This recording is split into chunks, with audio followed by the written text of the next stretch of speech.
Whooping cough numbers are on the rise. The CDC says that as of June 1st of this year, there were more than double the number of cases compared to the same time in 2023.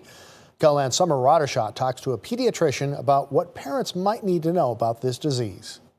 While the Learning Ladder Adventures daycare hasn't had a case of whooping cough this year, they say that it's easy for sicknesses to spread in a daycare. Well, little kids like to put just about everything in their mouths, and it spreads fast. While the disease starts off with regular cold symptoms, such as coughing and congestion, in infants, it can turn into something much more dangerous. Their body can do something called apnea, which is where they take long pauses or don't breathe for long periods of time. That's obviously very dangerous for young children.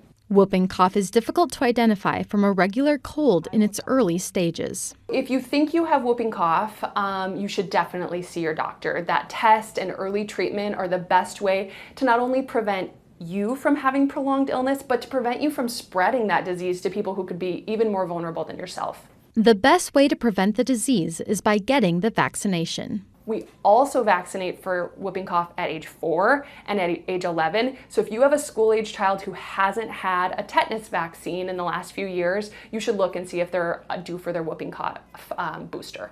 If you have a child in daycare and think they have the disease, the best thing for everyone is to stay home with your child. You don't want to be spreading things to your child's friends and staff. I mean, that could be an issue too if the staff ends up sick. No one here to take care of your children then.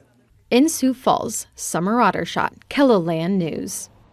For more information on the symptoms of whooping cough and its treatment options, we've posted information under this story on KELOLAND.com.